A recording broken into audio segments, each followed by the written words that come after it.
जय श्री कृष्णा। सभी का स्वागत है आज के इस स्पेशल सेशन में। और आज मैं एक महात्मा की बात करने वाला हूँ। दोस्तों, आप जानते हो इंडिया, भारत अ, संतों की भूमि है, हाँ या ना? यस।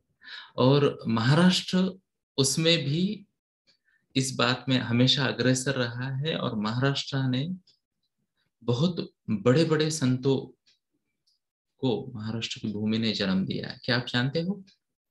तो चाहे वो संत ज्ञानेश्वर हो, समर्थ रामदास स्वामी हो, संत एकनाथ महाराज हो, तुकाराम महाराज हो, सोखा मेळा हो, है ना, बहिनाबाई हो, गाडगे महाराज हो, शेगांव के महान संत शेगांव के जो गजानन महाराज हो, स्वामी समर्थ, तो क्या बात है। यानी ज्यादा से ज्यादा महाराष्ट्र के लोग बस स्वामींची कृपा कह के सुकून पाते हैं, है ना। तो ये संतों की भूमि है। और इस संतों की भूमि में हमने कई कई महात्माओं की जीवनी के बारे में पढ़ा है, देखा है।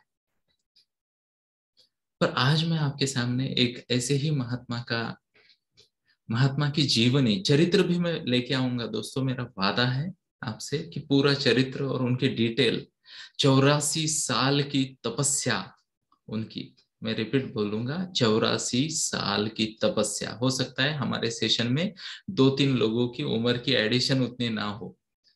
84 साल की तपस्या करने वाले महात्मा की जीवनी और उनके बाकी डिटेल्स में लेके आऊंगा आने वाले समय में। मुझे थोड़ा समय चाहिए अध्ययन के लिए, पर आज मैं उनकी जीवनी के बारे में बताऊंगा।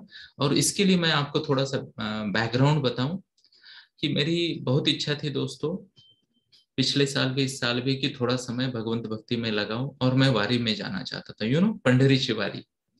पंढरपुर में हमें हर साल लोग जाते हैं और मैंने बहुत दिल से इंतजार किया, पर शायद सबके जैसा भगवान को ये मंजूर नहीं था, या सिचुएशन ऐसी थी कि महाराष्ट्र में लॉकडाउन चलता रहा और मैं वारी को नहीं जा पाया।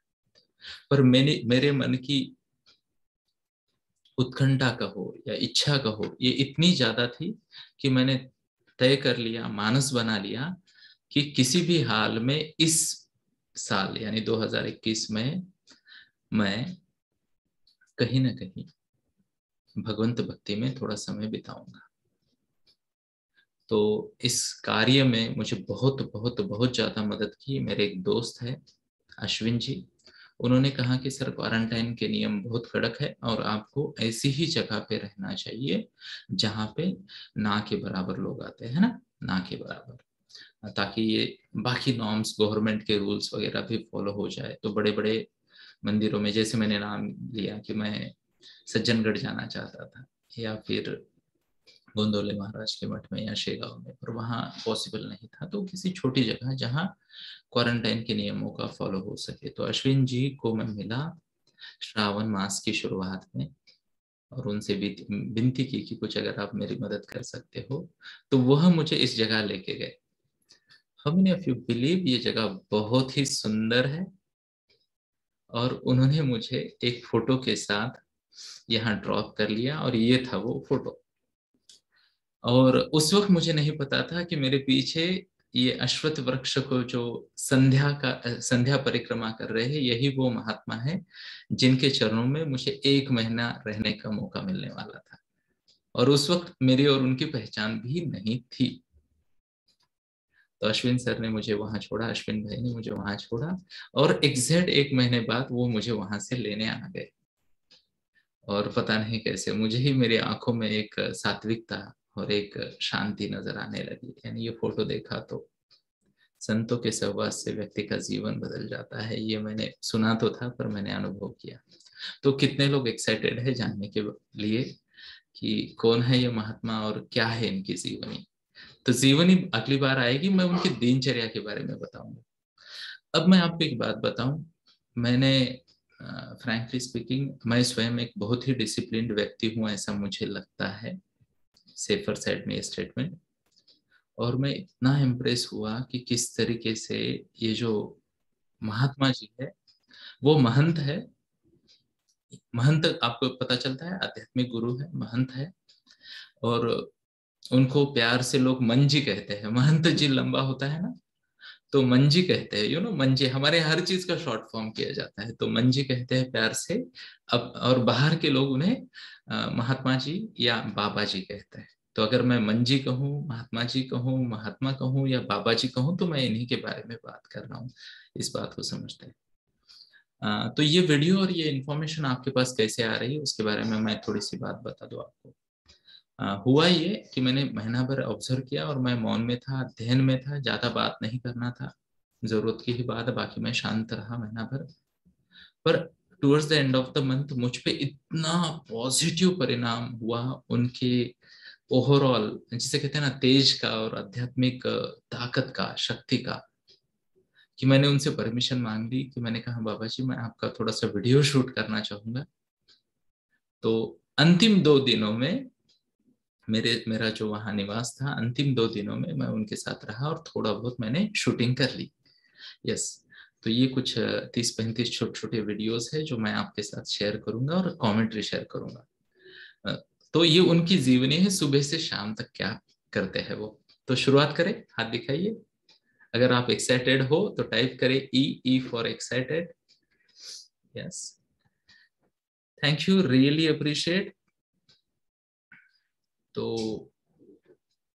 Here we go. तो दोस्तों आज मैं आपके सामने 97 साल के एक महान योगी की दिनचर्या बताने वाला हूँ। इन योगी महाराज का परिचय कुछ ऐसा है। यह है श्री 108 महंत श्री रामेंद्र पुरी जी महाराज। अब ये उनका नाम ऐसे ही लिया जाता है। अगर इस नाम की लिखावट में कुछ गलती हो तो मुझे क्षमा करें। ओके। इनके जीवनी के बारे में जब वक्त आएगा तब मैं बताएंगे, बट मुझे एक पता है दोस्तों, मैं स्वयं एक भगवत गीता का प्रवचनकार हूँ और भगवत गीता में कहा है, या निशा सर्वभूतानाम तस्याम जागृति संयमी यस्याम जागृति भूतानि सा निशा पश्चातो मुने। भगवत गीता में कहा गया है कि असुर लोग रात्रि को जागते हैं।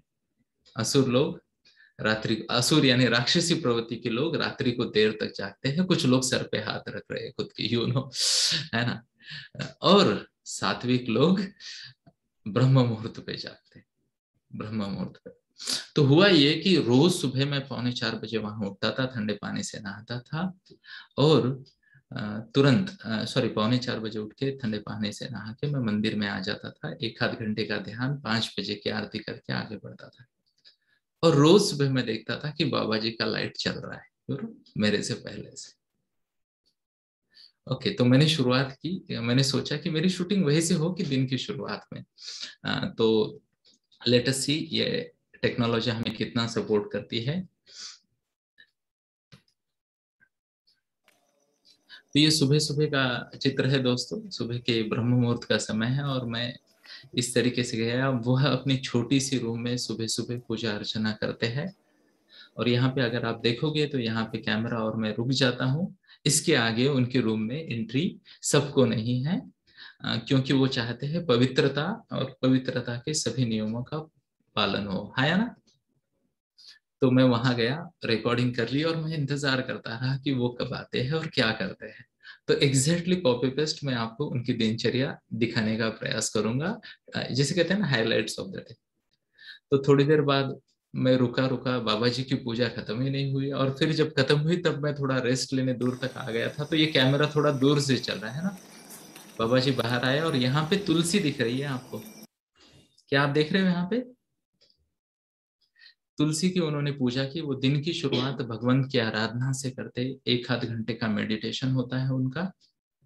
अब ये रात्रि का समय है, आप महसूस कर पा रहे होंगे। उसके बाद वो तुलसी माता की पूजा करते हैं और वो आगे बढ़ते हैं। यहाँ आप देख रहे हो वो शरीर से काफी स्वस्थ है, 97 साल की उनकी उम्र है, फिर भी वो चल पाते हैं। थोड़ा सा घुटनों में उनके तकलीफ है।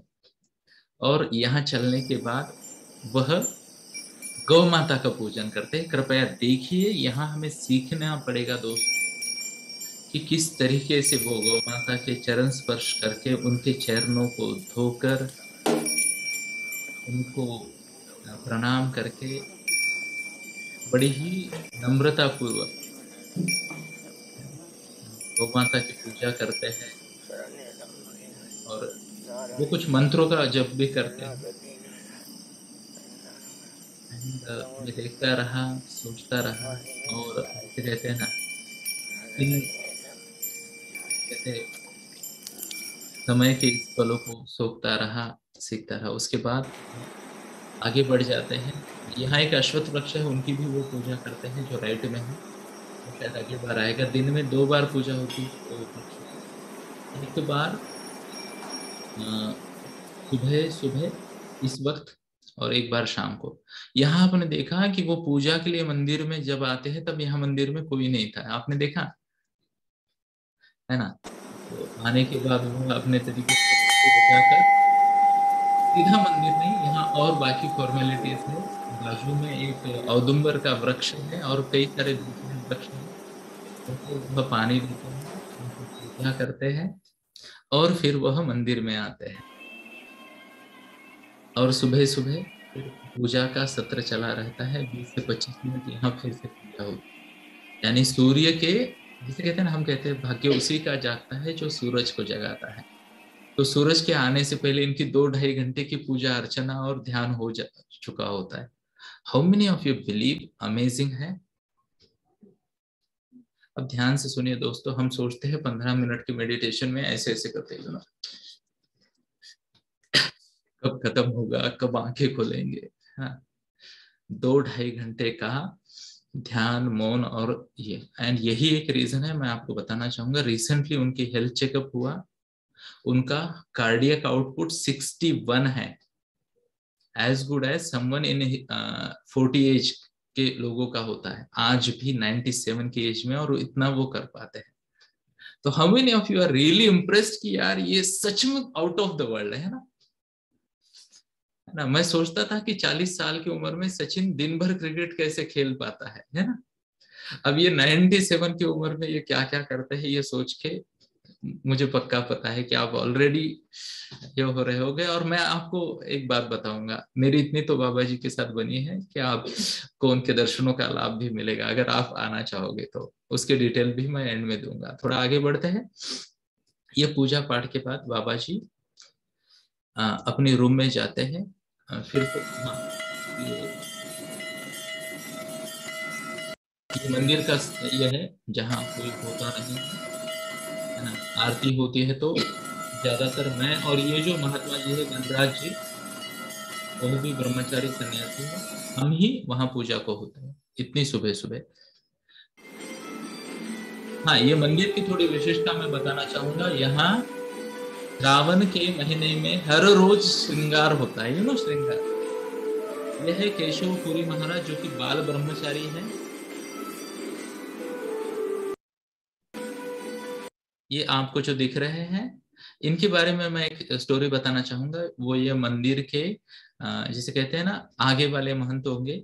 और वह माता के गर्भ में जब थे, 2 महीने के, माता के गर्भ में, तब बाबा ने उन्हें अडॉप्ट किया था। जन्म से पहले, आज से 35 साल पहले कोई सोनोग्राफी नहीं थी। उन्होंने उनकी माता, उनके पिता के सर पे हाथ रख दिया और बोले तुम्हें बेटा होगा और वो तुम मुझे दे देना। तो ये जन्म से पहले से महात्मा है। अभी आप सोचिए, 35 साल की उम्र में उनकी 36 साल की सन्यासी और तपस्या है उनकी। तो मैं उनसे बात कर रहा था, केशवपुरी महाराज से, जो अभी आपने वीडियो में देखा, उनसे मैं बात कर रहा था। उन्होंने कहा कुछ तो पूर्व जन्म के पुण्य होंगे आपको कि आपको ऐसी जगह पे इस नियति से जन्म हुआ। कई सारे लोग दोस्तों ढोंग मानते हैं इस बात को, है ना, कि पुनर्जन्म क्या होता है। पर मेरा ये सवाल है, क्यों कोई कुत्ता बन जाता है, क्यों कोई गाय बन जाता है, या ना गौ माता बन जाता है, क्यों कोई इंसान बनता है, और क्यों कोई चींटी के जन्म लेता है, हर कोई जन्म लेता है, मरता है। क्यों कोई किसी दरिद्री जगह पे जन्म लेता है, और क्यों कोई किसी भाग्यशाली घर पे जन्म लेता है। कुछ तो होगा ना भाग्य का फेरा। तो मैंने उनको कहा, और ये यहाँ पे स्क्रीन पे अगर आप दूसरे व्यक्ति को देख पा रहे हो तो वो स्वयं मैं हूँ। आखिरी कुछ दिनों में उन्होंने मुझे भी सेवा का मौका दिया, है ना। तो ये स्क्रीन पे आप अगर यहाँ देखोगे तो ये मैं हूँ। और मैं बड़ा ही भाग्यशाली मानता हूँ खुद को कि मुझे मौका मिला। यहाँ रोज श्रृंगार होता है। और थोड़ा सा आप यहाँ देखोगे, मैं बहुत सारे तो नहीं है, बट उनका जो यूट्यूब चैनल है भुवनेश्वर मंदिर कुर्तड़ी, मैं वो आपको बता दूंगा बाद में, उस पे आपको ये श्रृंगार मिलेगा। फेसबुक और शायद इंस्टाग्राम पे भी अवेलेबल है ये। यहाँ अगर आप लेफ्ट में देखोगे तो ये है 15 अगस्त का, जहाँ पे तिरंगा वाला श्रृंगार कर रहे थे, वो नीचे वाला बाकी है, अभी यहाँ हो रहा था। और ये राइट है, मेरे बर्थडे पे सुबह सुबह 5 बजे मुझे शिव मंदिर में ध्यान करने का मौका मिला। ये यहाँ पे आप राइट में देख सकते हो। तो मैं तो बहुत भाग्यशाली हूँ दोस्तों। आगे बढ़ते हैं। तो जैसे कि मैं आपको बता रहा था कि इसके बाद बाबा जी अपने रूम में चले जाते हैं और फिर से पूजा अर्चना करते हैं। और करीब करीब 8 बजे वह अपनी ये जो आसन कहेंगे है ना, उनकी गद्दी पे आ जाता है। फिर वह छोटे छोटे, आप यहाँ पे देख रहे हो, तो ये जो यहाँ बुक्स है उनके राइट हैंड में इमीडिएट एक्सेस के लिए, क्या आप देख पा रहे हो? कृपया हाथ दिखाइए मुझे, है ना। तो वहां उनके कुछ धर्म ग्रंथ है, उसमें रामचरितमानस है। रामचरितमानस के कई सारे दोहे उन्हें जुबानी याद है, ऐसी ही बातों बातों में, जैसे यानी मैं श्लोक बताता हूँ, बट उस उम्र में इतना वो ऑन स्पॉट आपको बताते हैं, है ना। तो उन्होंने कहा, दुख में स्मरण हर कोई करे, सुख में न स्मरण करे, सुख में स्मरण करे न कोई, सुख में स्मरण करे तो दुख काहे को होए। ऐसा कहा जाता है कि भगवान को दुख में तो हर कोई याद करता है, सुख में कोई याद नहीं करता। और सुख में जो भगवान को याद करता है उसे दुख होता ही नहीं। तो ऐसे उन्होंने मुझे पता नहीं 100-200 श्लोक या दोहे सुना दिए होंगे, और मुझे बहुत समय मिला उनका, यानी मैं बहुत भाग्यशाली हूँ। रश नहीं था क्वारंटाइन की वजह से, अदरवाइज उनके बाजू में बैठने को भी परमिशन और भाग्य लगता है ना। तो आगे बढ़ते हैं। तो सुबह सुबह वो फिर थोड़ी देर के लिए ये रिवीजन कर लेते हैं, या फिर धर्म ग्रंथ पढ़ लेते हैं, ऐसा हम कहेंगे। अलग अलग श्लोक पढ़ लेते हैं। इसके बाद वह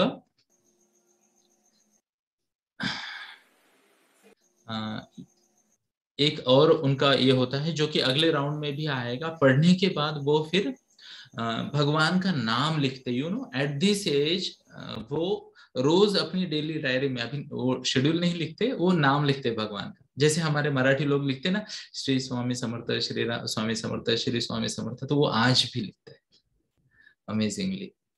ओके, थोड़ा सा आगे बढ़ते हैं और समझते हैं। फिर उसके बाद उनकी एनर्जी का आपको एक डेमो यहाँ मिल जाएगा, और वो ये रहा डेमो। फिर वो तैयार होते हैं। ओके, और ये बहुत ही इंटरेस्टिंग है। ओके, तो मैं देख रहा था यहाँ आईने में, आप केशव महाराज को भी देख पाओगे, है ना, वो भी देख रहे थे। ओके, तो वो रेडी होते हैं बढ़िया तरीके से। आप उनकी एनर्जी देखिए, उनके शरीर की मूवमेंट देखिए।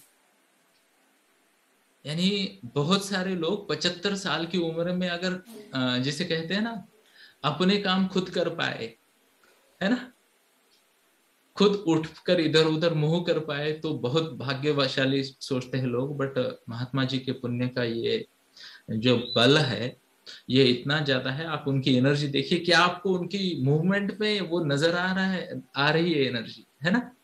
शो ऑफ हैंड्स अगर नजर आ रही है तो। ओके, यानी किसी युवा की जो एनर्जी है, उस तरीके की इनकी एनर्जी है। तो यहाँ पे वो तैयार हो जाते हैं। और ध्यान से सुनिए, ये जो कुर्तड़ी का भुवनेश्वर मंदिर है, इस और यहाँ ये भी चलता रहता है, वो सबको कुछ ना कुछ इंस्ट्रक्शन देते रहते हैं, फुल्ली इन्वॉल्व होते हैं अपने हर कामों में। आखिरी में मैं 2-3 छोटी क्लिप्स भी दिखाऊंगा कि किस तरीके से वो हर काम करते हैं, है ना।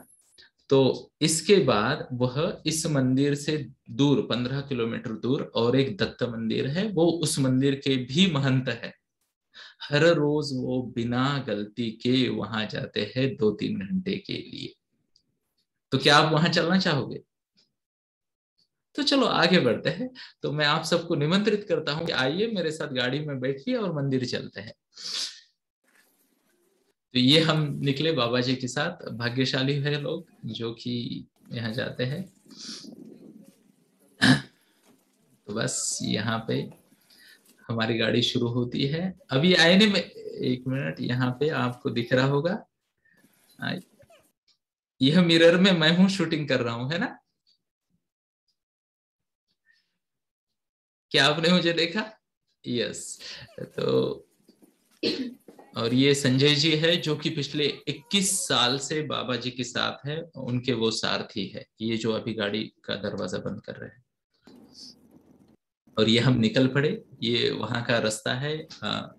वहाँ के बहुत सारे दानी लोग, even politicians, they have been very supportive. ये रास्ता लोकल लीडर ने बना के दिया है। अदरवाइज ये जंगल वाली जगह है, यहाँ पे केवल रोड के आगे 50 घर का एक छोटा सा गांव है जिसका नाम भुवनेश्वर है। और बाबा जी के आने के बाद वह गांव की निर्मित हुई है, यानी लोग उनको मिलने आते थे, फिर कुछ लोग वही रहने लगे, तो कुछ लोगों ने वहां घर कर लिया। तो 52, केवल 52 घर है वहां पे। कैन यू इमेजिन कितना छोटा गांव होगा? आपकी सोसाइटी शायद उससे बड़ी होगी, पूना के लोगों की, है ना? कितने लोग हैं? केवल 52 घर है। ओके, कुछ 180-90 लोग वहां रहते हैं, है ना? तो आगे बढ़ते हैं, अब हम दत्त मंदिर जाएंगे और देखने का प्रयास करेंगे। तो यहाँ पे एक बात देखिए, बीच में वो रुक जाते हैं और न्यूज़पेपर भी पढ़ते हैं। इंटरेस्टिंग है या ना? ओके, तो कोई आलस नहीं है, कुछ नहीं है, अपने समय का हर एक मिनट का वह यूज बहुत अच्छे से करते हैं। चलते वक्त या तो जो उनके साथ है उनको जीवन का मार्गदर्शन करते हैं, गाइडेंस देते हैं, या तो फिर न्यूज़पेपर पढ़ते हैं। ये, और जब वो ये नहीं करते तब वो केवल भगवान का नाम लेते हैं। तो यह है दत्त मंदिर। और मैं बहुत लकी था दोस्तों कि इस दिन सप्ताह की समाप्ति हो रही थी। आप देखिए दत्त महाराज जी का दर्शन आप कर पा रहे हो? तो एक बार प्रणाम करते हैं, हाथ जोड़ते हैं, और अच्युतम केशवम ये यहाँ चल रहा है। तो यह दत्त मंदिर है। ये जो बिल्डिंग है ये 200 साल पुरानी बिल्डिंग है, जिस या मंदिर है जिसमें हम अभी हैं। ओके, शायद मैंने वो शूट नहीं किया, वो उनके वहां एक दीवार पे लिखा हुआ भी है। तो यहाँ बाबा जी आते हैं। अब ध्यान से सुनिए, मैं बहुत लकी था कि इस दिन भगवत कथा की समाप्ति थी, तो वहां भोजन जिसे कहते हैं ना, वहां प्रसाद चल रहा था। देखिए, कोई जब लकी होता है ना तो 10 उंगलियां घी में वाला, और आप भी हो कि आपको भी ये लाइव मिल रहा है ना?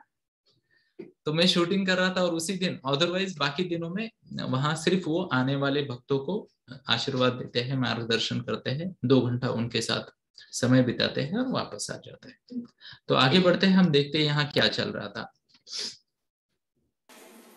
यहाँ पे आप देखिए, सीनियर लोग बैठे हैं, बहुत सारी महिलाएं बैठी हैं, और एक ब्राह्मण देवता है। शब्दों को ध्यान से सुनिए, ब्राह्मण देवता है जो ज्ञान दे रहे हैं लोगों को भगवत कथा का। ओके। और यहाँ मंदिर के पीछे बाबा जी बैठते हैं, और यहाँ छोटा बच्चा एक आप देख पा रहे हो। राइट साइड में एक और महात्मा है जो बाल ब्रह्मचारी है, और यहाँ हमेशा यही रहते हैं, मंदिर की देखभाल करते हैं। यहाँ पे आप देखिए, बहुत सारे बच्चे, बड़े बुजुर्ग आते हैं, बाबा जी का दर्शन लेते हैं। वो उनको बड़े ही प्यार से आशीर्वाद देते हैं, मदद करते हैं, गाइडेंस देते हैं। और यहाँ पे मुझसे रहा नहीं गया, तो मैं देख रहा था कि आज के क्या चल रहा है। तो यहाँ रसोई बन रही थी, और पीछे अगर आप देखो तो यहाँ छोटी सी गौशाला है।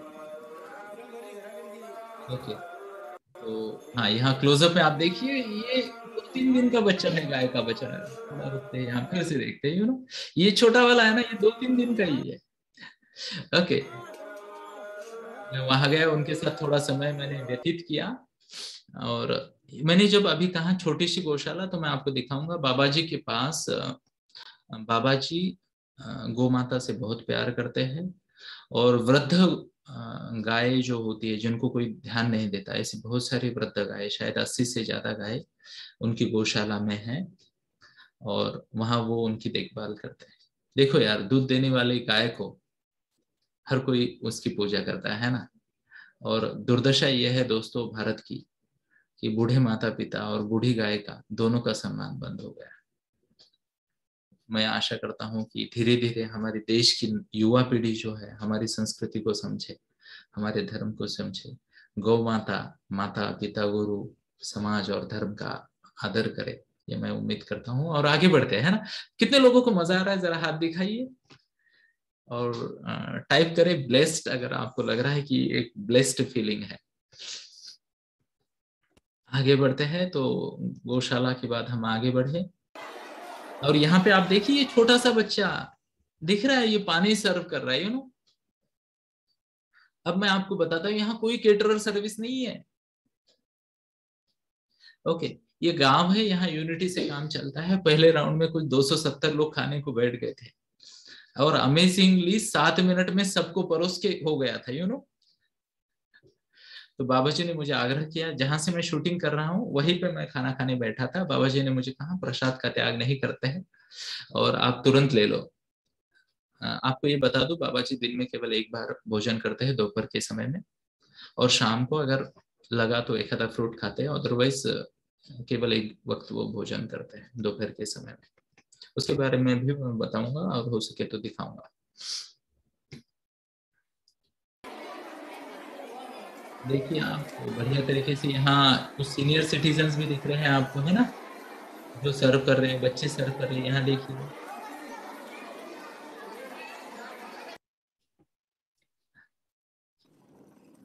फिर इसके बाद हम निकलते हैं, ये रही गौशाला। क्या आप देख रहे हो, ये बहुत ही बड़ा बाड़ा है। तो यहाँ ऊपर शेल्टर है, काफी बड़ा शेल्टर, और यहाँ पे एक खुली जगह है। शायद मैं यहाँ देख पाऊं। हाँ, तो ये जो यहाँ दिख रही है, ये खुली जगह है, उसको कंपाउंड है, और वो शेल्टर है जो बाबा जी ने बताया बनाया है। और यहाँ बहुत सारी वृद्ध गायें हो को वो रखते हैं।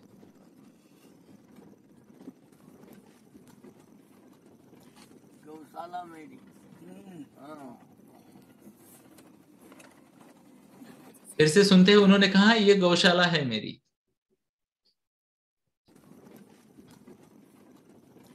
गौशाला मेरी।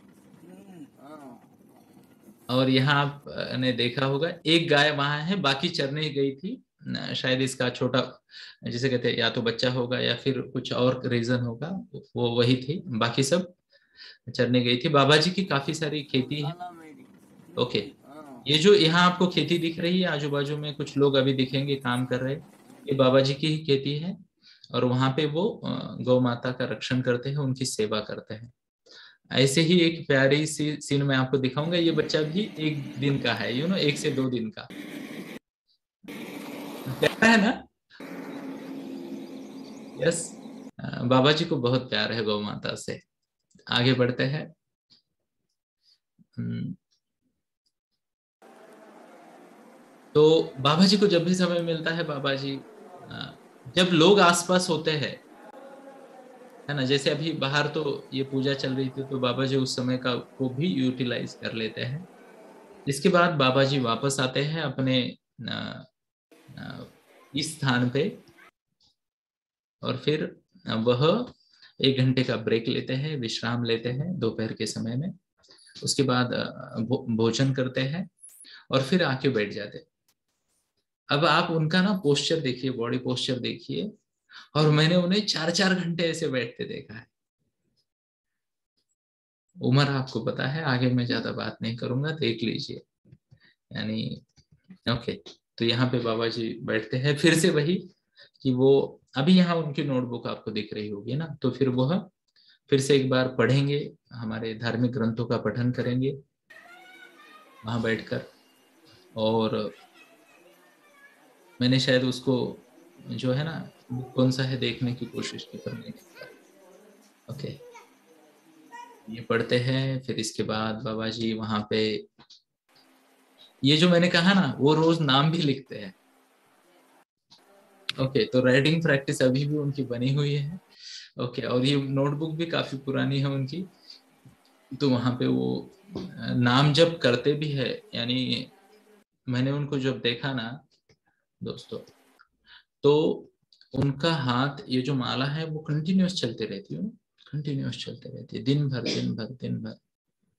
और उनका एक डायलॉग मुझे बहुत पसंद आया, बोले, जिस दिन देह छोड़ देंगे दुनिया डूब जाएगी।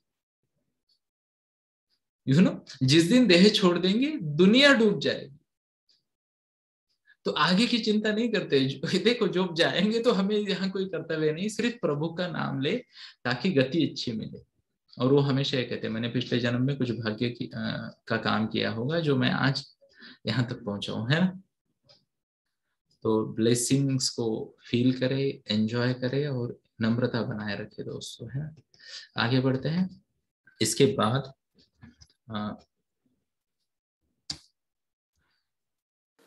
ये वो अश्वत्थ वृक्ष है जिसको वो सुबह मैं शूट नहीं कर पाया, थोड़ी टाइमिंग मिस होगी मेरी।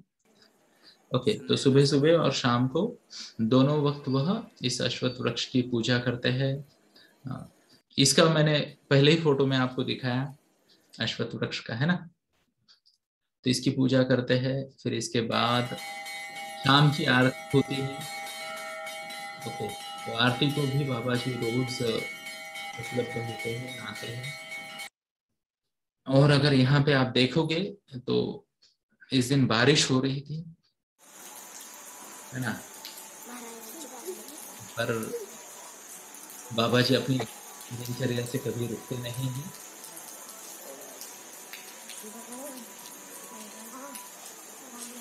अब मैंने ये शूटिंग क्यों दिखा रहा हूँ मैं आपको, अलग एनर्जी मिलती है ना, किस तरीके से वो चलते हैं, किस तरीके से वो आते हैं।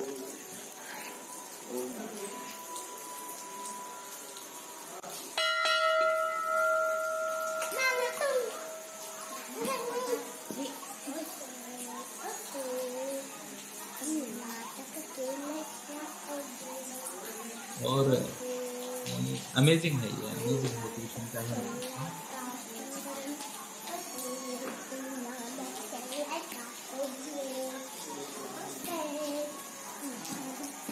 ये छोटा बच्चा जो अभी आपने देखा उसका नाम आयुष है, और वो रोज भजन में साथ में होता है, यू नो।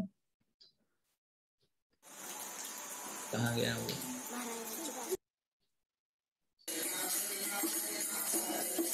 थोड़ा पीछे जाते हैं, शायद हम आगे आ गए।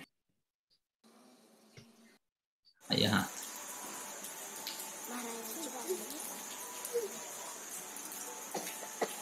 चलो, वो छोटा बच्चा आपने देखा वो आयुष है। फिर बाबा जी पूजा करने का कोई भी मौका नहीं गंवाते, जब भी मौका मिले बाबा जी, अभी यहाँ देखिए वो भगवान का नाम कर रहे, जब करते हैं, कुछ ना कुछ करता रहता है, उनका पूरा दिन साधना में लगा देते हैं। यहाँ आप पीछे देख सकते हो पूजा पाठ चल रहा है। बाबा जी को जब भी मौका मिले अपने आसन पे, अपने रूम में, या भगवान के जिसे कहते हैं, या मंदिर के मुख्य स्थल में पूजा करते रहते हैं, नाम स्मरण करते रहते हैं बाबा जी। आगे बढ़ते हैं, शाम को ये भजन होता है, यू नो, शाम के वक्त ये भजन होता है। और क्या यहाँ पे हम आयुष को देख पाए?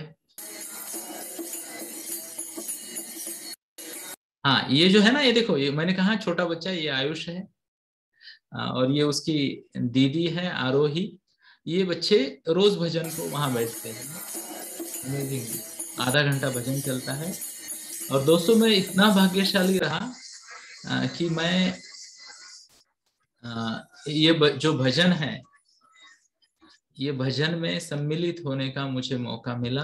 एंड महीना भर मौका मिला, और मैं खुद को भाग्यशाली मानूंगा, मानता हूँ, और हूँ ही मैं भाग्यशाली। आयुष मेरे बाजू में दिख रहा है।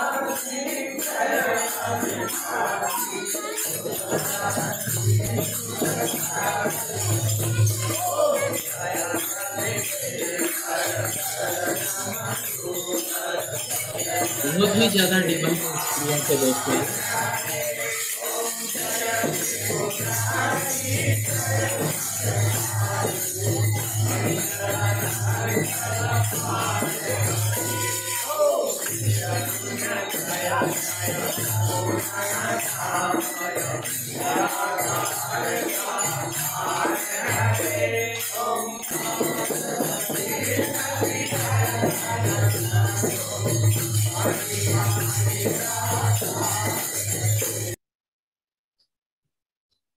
तो फिर सभी भक्तों के साथ मिलने के बाद ये दिन का आखिरी शेड्यूल होता है उनका, जहाँ ये भजन होता है। तो भजन 8:30 पौने 9 बजे तक खत्म हो जाता है। उसके बाद वो 1 घंटे का एकांत समय बिताते हैं, और उसके बाद सो जाते हैं। और सबका मानना है कि बाबा जी 3:30 बजे उठते हैं रोज। ओके, मैं 3:30 बजे नहीं उठता, पौने 4 को उठता हूँ, और रूम से बाहर आते आते 4:15 बजे। पर जब जब मैं आया लाइट चालू था। ओके, अमेजिंग अमेजिंग उनका डेली शेड्यूल होता है, और दिन भर का उनकी तपस्या होती है। तो मैं जस्ट और एक दो बातें मुझे लगा कि मैं आपके साथ शेयर करूं, तो 1 मिनट का मुझे समय दे, वो मैं आपके सामने शेयर करता हूं।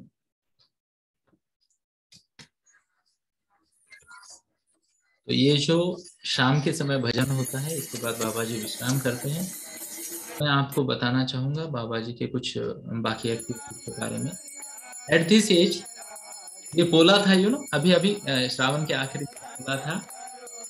ओके, तो मैं आप सबका ध्यान खींचना चाहूंगा उनके बॉडी पोस्चर की तरह, किस तरीके से सीधे खड़े रहते हो।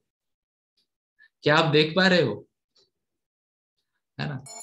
और वो बड़ी ही एनर्जी के साथ सभी धार्मिक विधियों में सम्मिलित होते हैं, जो कि अपने आप में मुझे ऐसा लगता है बहुत जिसे कहते हैं प्रेरणादायी बात है ना? और इस तरीके से वो, ये मंदिर का एक दृश्य है, मुझे लगता है फिर से एक बार हमें देखना चाहिए।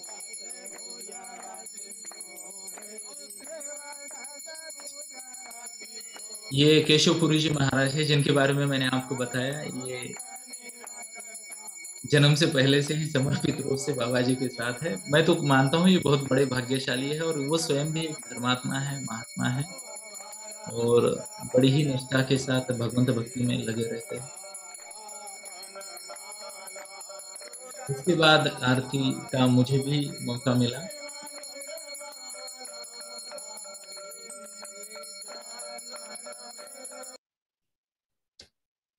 थोड़ा आगे बढ़ते, मैं आपको कुछ बिहाइंड द सीन्स दिखाना चाहूंगा।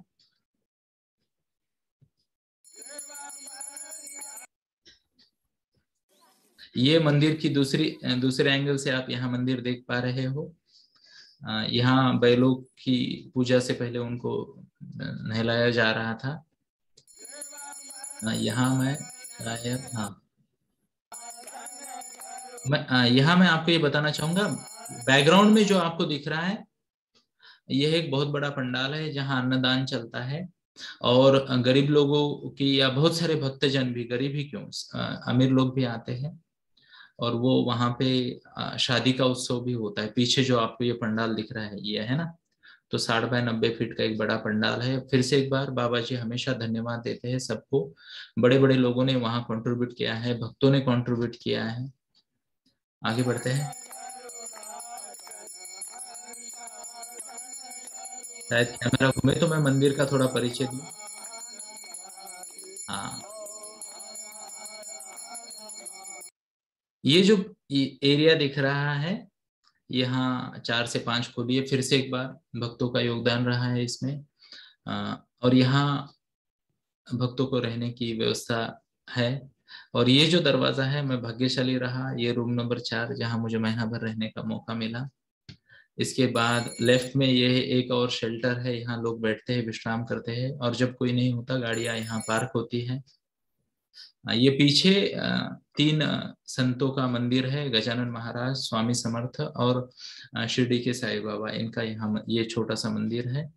और यह मुख्य मंदिर है जो आप देख पा रहे हो, भगवान शिव का मंदिर, भुवनेश्वर मंदिर कुर्तड़ी, है ना, यह वह मंदिर है। तो आगे बढ़ते हैं। ये मैंने आपको दिखा दिया कि बैलों की यहाँ पूजा हो रही थी। आगे देखते हैं। जैसे मैंने कहा, मैं बहुत भाग्यशाली था, तो और एक अन्नदान का मौका मिला श्रावण मास के एंड में। यहाँ पे अन्नदान होता है हर बार, बहुत बड़ा लेवल पे अन्नदान होता है। 15-15 हजार लोग आके वहाँ खाना खाते हैं। पर क्वारंटाइन के नियमों की वजह से इस बार वो थोड़ा सा छोटे लेवल पे किया गया। फिर भी अगर आप देखोगे तो यहाँ पे कई सारे लोग हैं। यहाँ एक छोटा फेस्टिवल जैसा रहा मंदिर में। यहाँ आप देखिए अन्नदान, ये इंटरनल है। यहाँ 2400 घंटा आप कभी भी जाओ, आप भूखे वापस नहीं आओगे। अनकंडीशनल, आपको ना तो आपकी जाति पूछी जाएगी, ना तो धर्म, ना तो लिंग, कुछ नहीं। आप इंसान हो तो आपको भोजन मिलेगा, और इवन आप जानवर हो तो भी आपको कुछ ना कुछ खाने को मिल जाएगा। बाबा जी के द्वार पे आया हुआ कोई भी भूखा नहीं जाता। How many of you believe, है ना? और बहुत ही अमेजिंग एक्सपीरियंस रहा दोस्तों। यानी बस जाना चाहूंगा वहां से। मैं, ये सागर है, इसके बारे में भी मैं बताना चाहूंगा। ये बचपन से बाबा जी के साथ है, बाबा जी की सेवा करता है। अ, अच्छी दोस्ती हो गई हमारी, है ना।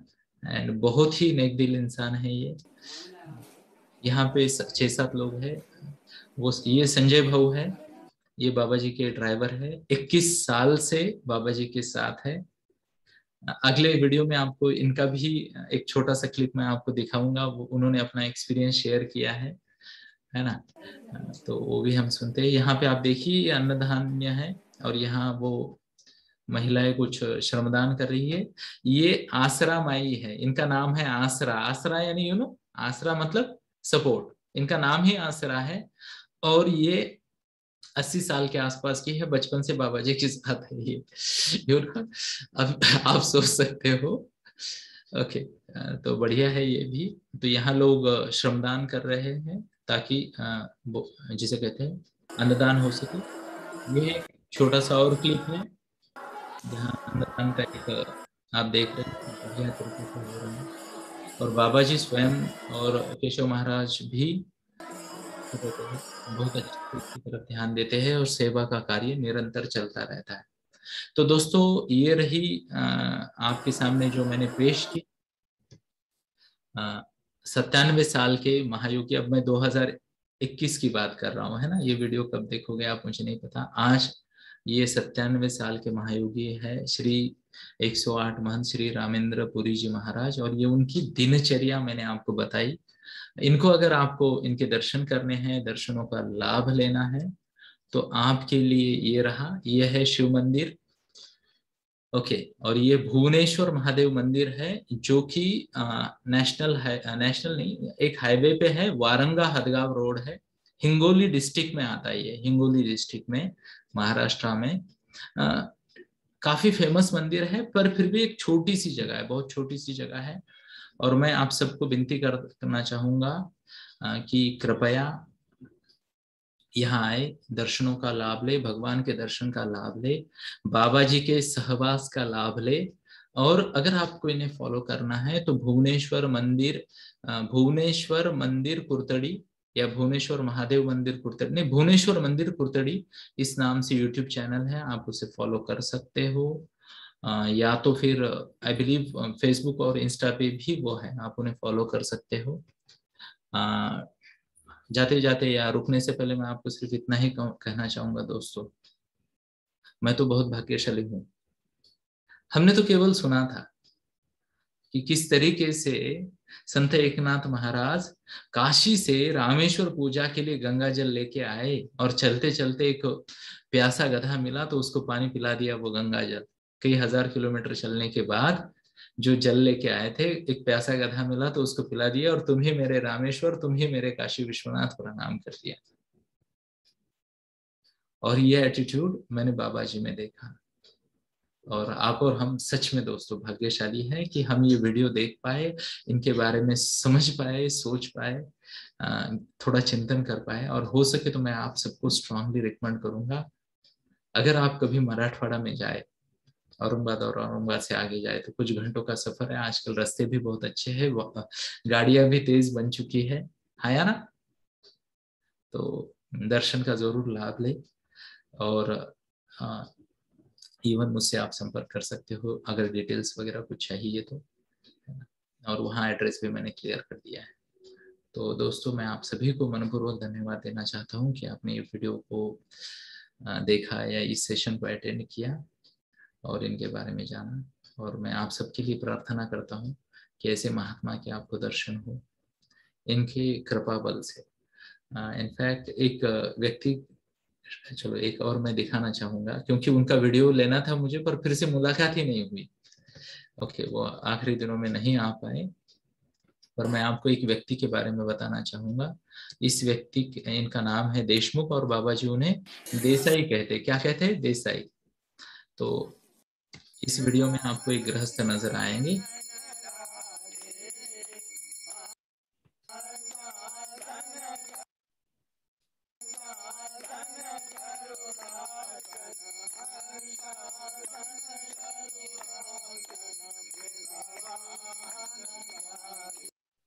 यह देशमुख साहब है। और किसी दिन मैं इनका भी वीडियो क्लिप में मंगाने की कोशिश कर रहा हूँ, जीवनी में आएगा। इन्होंने कहा कि आज से 17 साल पहले जब ये बाबा जी को पहली बार मिले, इनके पास कुछ नहीं था, रहने का घर भी नहीं था। आज इनका खुद का एक बहुत ही बड़ा साम्राज्य है, एक ह्यूज बिजनेस है। जो भी आप कहते हो ना, जो जो चीजें आदमी को प्रॉस्पेरिटी के नाम पे हम लेबल कर सकते हैं, वो हर चीज उनके पास है। ओके, 100 परिवार चलते हैं उनके बिजनेस में से, 100 लोगों को रोजगार दिया है। और वह रोज आते हैं भजन में, मेरे बाजू में वो आप उनको देखोगे बैठा हुआ। वीडियो वाले दिन नहीं, पर वो काफी दिन तक आए, और जब मुझे वीडियो लेना था तब वो गायब हो गए, उनको कुछ काम आया, है ना। और वो रोज भजन को आते हैं। ध्यान से सुनना, करोड़ों के टर्नओवर का आदमी रोज शाम को आधा घंटा टाल लेके भजन में बैठता है। और वो बड़ी ही नम्रता पूर्वक ये कहते हैं कि मेरे पास सब कुछ है, सिर्फ बाबा जी ने सर पे हाथ रख दिया, नम्रता पूर्वक, ग्रेटिट्यूड के साथ, ध्यान से सुनिए, धन्यवाद भाव के साथ, ग्रेटिट्यूड के साथ और सिंसियरिटी के साथ मैंने काम किया और मैं यहाँ तक पहुंचा। मैं आप सबको अपील करता हूँ दोस्तों, भक्ति, समर्पण, ग्रेटिट्यूड, स्वीकार भाव, क्षमाशीलता, यह क्वालिटी है जो इंसान को देवता बना देती है, हाँ या ना।